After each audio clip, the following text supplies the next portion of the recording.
e extremamente significativo, né? Extremamente significativo, porque a gente canta sobre o amor, o cuidado, a graça de Deus na vida da gente, da pessoa de Jesus e o que Ele representa para cada um de nós, como nosso Mestre, Senhor e Salvador. E eu quero pensar com você hoje pela manhã, o que significa o Natal para você? E é sobre isso que eu quero pensar com vocês rapidamente. O que significa o Natal para você? Porque a gente não tem mais como ter o impacto que o Natal foi para aqueles que viram o bebê. Conforme está no relato, nos evangelhos, a gente não tem como acessar isso. Jesus não é bebê para a gente. Jesus é aquele que, no relato, é bebê, mas que cresceu, ensinou, foi mestre, morreu, ressuscitou, foi Salvador, é Senhor, e foi ensinado por toda a tradição da igreja que chegou para a gente. Então, Jesus é essa história toda, é homem adulto, é morto ressuscitado. Então, é difícil a gente pensar no bebê, porque a gente sabe de toda a história. Mas o que significa Jesus e o nascimento de Jesus para você? E eu quero pensar sobre o que foi e significou o nascimento de Jesus para algumas pessoas que viveram esse momento com ele. Novamente, eles só tiveram o bebezinho. Nós temos toda a história, né? Mas um primeiro personagem que eu quero pensar com vocês é sobre Herodes. Porque Herodes participou desse momento do nascimento de Jesus. De uma forma muito negativa, é certo. Eu não vou ler os textos, senão vai ficar muito exaustivo, mas eu acredito que vocês saibam todos esses textos. Herodes é avisado pelos astrólogos que chegam e falam assim, olha, nasceu o rei dos judeus, onde é que é, tal, e aí Herodes fica preocupado e age. Jesus para Herodes é uma ameaça. Jesus para Herodes é uma ameaça. A ameaça ao seu poder em décadas futuras, que era um bebê, ele teria que fazer um levante, então ia passar décadas, mas ele já está pensando lá na frente, é uma ameaça ao meu poder, a minha legitimação social poderia ser contestada, então eu quero que ele morra, porque ele é uma ameaça.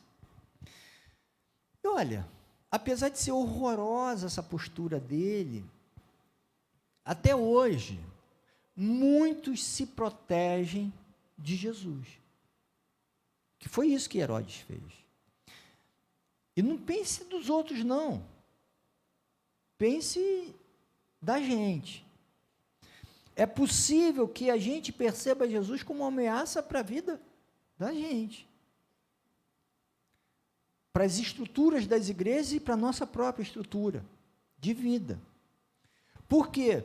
Porque quando a gente vai para o seu ensino, muitos de nós nos protegemos dos ensinos de Jesus, do seu amor radical, e em consequência do amor, da busca de justiça, de igualdade, da dignidade do outro, muitos de nós nos protegemos de Jesus, porque se não o fizermos, a gente vai ter que tratar todas as pessoas com dignidade, e muitas vezes a gente não quer. A gente vai ter que buscar, na maior densidade possível, no mundo marcado pelo pecado, o maior nível de justiça possível para todas as pessoas, e muitas vezes a gente não quer. E aí dentro da igreja, porque o sermão tem que falar para a gente, é muito possível que você, em alguma medida, perceba Jesus como uma ameaça na sua vida. Você não vai mandar matar, como fez Herodes, mas você vai mandar silenciar uma voz que chega para você falando assim, Remi, você percebe que você tem que mudar o seu modo de viver, porque o seu modelo é Jesus Cristo? Aí eu falo assim, não, ninguém vive isso, Ninguém faz isso. Eu percebo Jesus como ameaça e de senhorio. Porque as prerrogativas, as bases de pensamento fundamentais da minha vida precisam ser quem? Jesus. Então, qual é a lógica de correto comportamento? É da outra face. Quem é que quer dar outra face? Eu sou humilhado e ao invés de tendo condições, porque às vezes você é humilhado, não reage porque você não tem condição, você não reagiu porque você não tem condição. Mas tendo condições, você dá outra face. Esse é o modelo de Jesus, esse é o meu senhorio.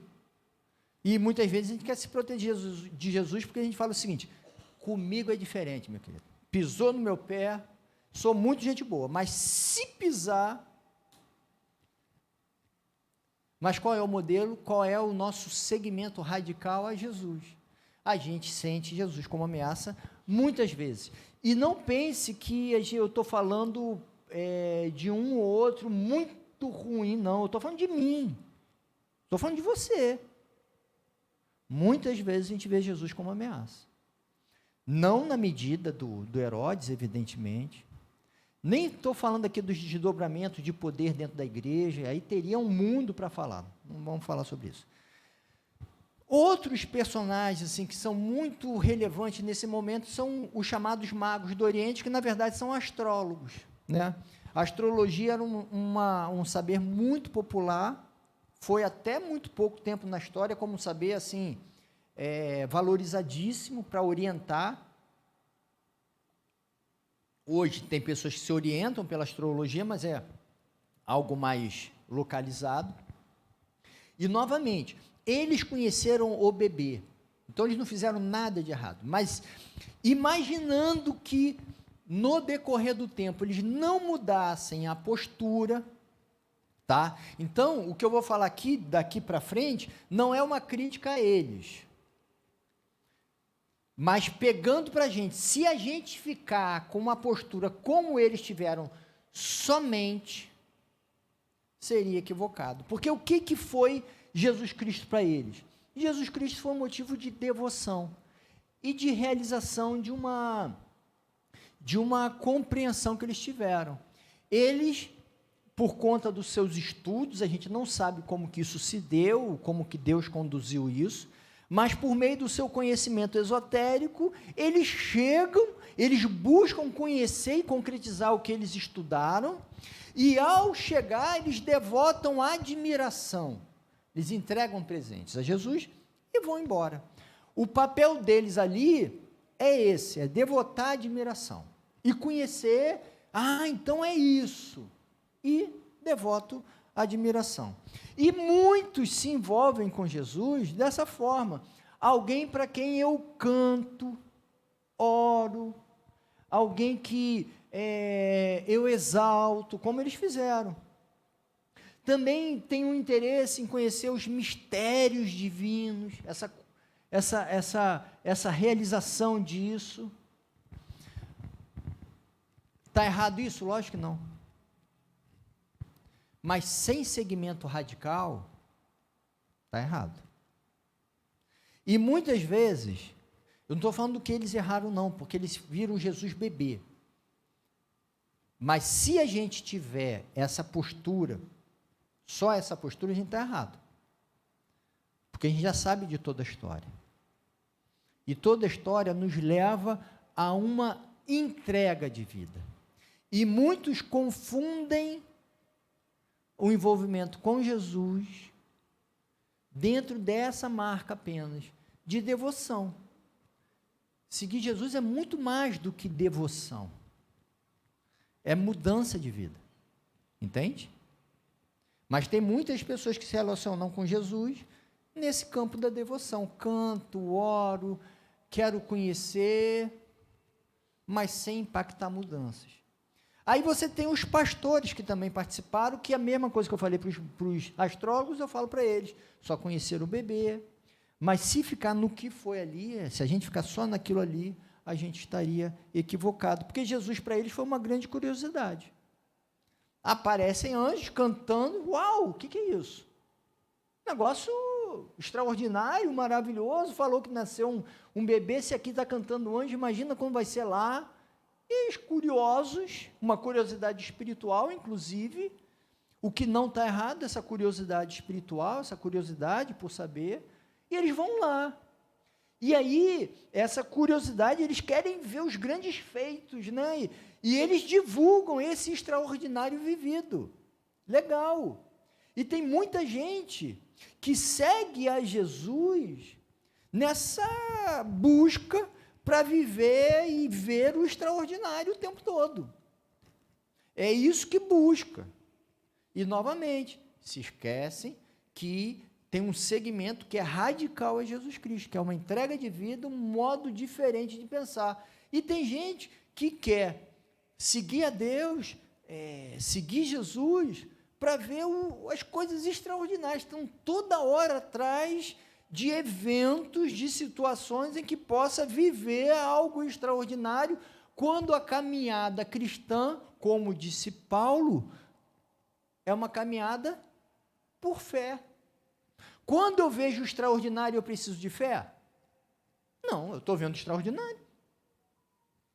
Eu preciso de fé quando eu não vejo nada. Aí eu preciso de fé. E a caminhada cristã é uma caminhada por fé. Porque na maioria dos momentos eu não estou vendo nada. Vamos ser honestos. Seria muito bom que fosse o extraordinário o tempo todo. E não precisa nem de fé. E a gente visse só coisa, Deus agindo e tal, e coisa assim, só confirma. Seria maravilhoso. Eu queria isso todos os dias. Mas não é, a caminhada é por fé. E se você não tomar cuidado, você vai ser movido por essa curiosidade, por essa busca do extraordinário. Aí você tem José, que é um outro que viveu e, novamente, né, viu o bebê. Se a gente ficar só nessa referência, né, nessa postura, a gente vai estar, é uma validade, é uma coerência parcial, mas José agiu certo, por conta do momento. Agora, se a gente se relacionar com Jesus só nesse modelo, a gente está equivocado. Porque qual foi o modelo de José? Jesus, para ele, foi uma grande preocupação. Primeiro, porque ele estava com a vida toda certinha para casar. Mulher aparece grávida, fala, me traiu, estou saindo. O anjo chega e fala, não foi traição. Isso já é uma preocupação. Aí depois, não bastava isso, fala assim, olha, mas tem um adendo, tem um agravante, vão tentar matar vocês. Então vocês vão ter que se exilar. E vocês vão para um local que vocês nem falam a língua. E vocês não têm dinheiro, né? Mas vão ter que ir. E eu vou ajudar vocês. E aí depois de lá, pode voltar. Então perceba, Jesus foi uma grande preocupação. A vida dele estava estabilizada. E ele teve que se adequar a isso tudo. E isso está correto, sabia? Porque Jesus na vida da gente exige uma readequação devida. Tá? Não existe segmento a Jesus sem mudança de vida. E eu não estou falando daquela mudança inicial, não. Eu estou falando de uma mudança que é permanente. Eu me converti aos 16 anos, eu tenho 54 anos. Eu tenho muita coisa para mudar. Que eu nem percebi que eu estou errado, mas que eu vou perceber ainda. Chegar daqui a uns anos eu vou ver, com 54 eu estava pensando isso, já estou mudando. Por quê? Porque é uma readequação devida, permanentemente. Agora, se Jesus for só uma preocupação para readequar a vida, novamente, não estou criticando José, porque ele viu o bebezinho e viveu aquela situação. Mas se você viver a vida cristã desse modo, você vai perder algo que é absolutamente essencial. A experiência da relação com Deus. A gente a gente não somente busca fazer o correto, se readequar à vida, a gente tem uma relação com Deus, uma vivência agradável, amorosa com Deus, dessa paternidade que acolhe a nossa instabilidade, sabe, essa dimensão prazerosa de acolhimento de Deus a gente. E aí tem gente que tem uma relação que é muito assim, ó, cheio de regra, certo, errado, o perigo está aqui, tem que vir para cá. Sabe essa coisa muito pouco afetiva com Deus? Muito prática, sem afeto na relação. E a vida com Deus o início dela é afetiva. Eu sou amado e amo. Por isso eu evito o mal. Não é o contrário. Eu evito o mal porque é certo e errado e eu gosto de Deus. É o contrário. O que nos move é sermos alcançados pelo amor e amarmos a Deus. Daí eu vou para cá. E tem gente que se relaciona com Deus e entende Jesus Cristo como aquele que orienta o certo e o errado como passo primeiro. O passo primeiro é ser amado e amar. Por fim, eu penso em Maria. E para Maria, Jesus é uma interrogação, é uma incógnita. Vários momentos, o que diz o texto sobre Maria? E Maria guardava isso no seu coração. Coração nessa época é mente, que era o centro do pensamento do sujeito, era o coração. Isso só mudou no século II, enfim, descobertas, etc. Hoje, se fosse o texto escrito hoje, seria, e Maria guardava isso na sua mente. Ou seja, Maria não compreendia. Quem é que vai compreender? Maria não compreendia, mas ela guardava para entender o que isso significava na vida dela. E com muita honestidade, eu acho que essa postura de Maria deve ser a nossa postura diante de Jesus. O que Jesus significa em todos os seus desdobramentos na minha vida? E eu vou aprendendo isso dia após dia. Porque no fundo eu não sei. Entende? Eu sei que Ele é meu Salvador, eu sei que morreu na cruz, ressuscitou, tá. Mas e qual o impacto disso no modo como eu administro o meu tempo e o meu dinheiro? Como que é isso no modo como eu trato as pessoas?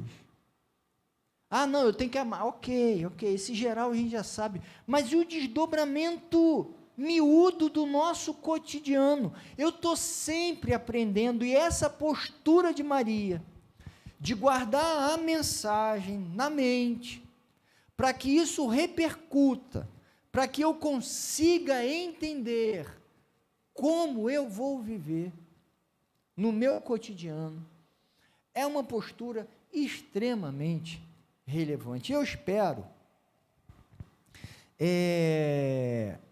que Jesus Cristo seja aquele que gera um profundo impacto e incômodo na vida da gente.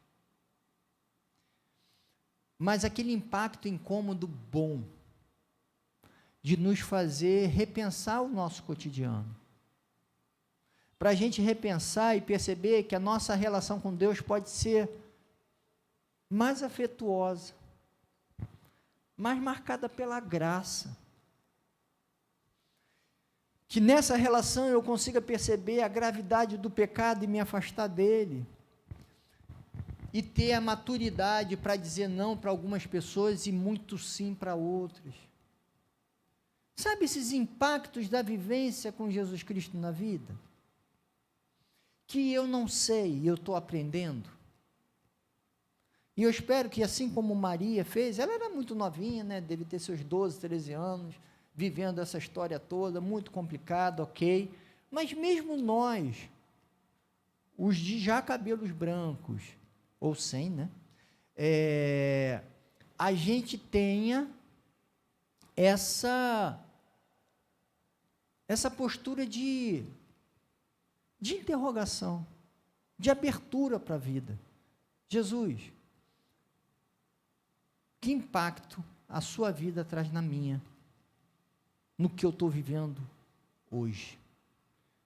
Porque a vida é cheia de novidades sempre. E a gente nunca sabe o que é para se fazer. Na maioria, nas coisas mais essenciais da vida, a gente nunca sabe o que é para fazer. E a gente precisa de graça, misericórdia e da direção de Deus. E Jesus Cristo é o nosso grande modelo para a gente pensar como viver. E que Jesus Cristo seja essa marca de esperança, de caminho, de orientação para o nosso viver. Amém? Que Deus nos abençoe, queridos. Que nos dê graça e direção. E hoje à noite, 7h, né, mais uma vez, nossa programação, que vai ser muito significativa, e é sempre bom a gente estar juntos aqui para adorar, e num momento assim especial da igreja. Que Deus nos abençoe, meus amados. Que Deus nos abençoe. Obrigado, Deus, por tua misericórdia. Peço que o Senhor abençoe cada um aqui, e que a presença de Jesus nos leve a uma postura sempre de entrega, de quem deseja ouvir e seguir. Que mais do que sabermos, que a gente esteja aberto a aprender os caminhos para o viver, Pai, orientados por Ti.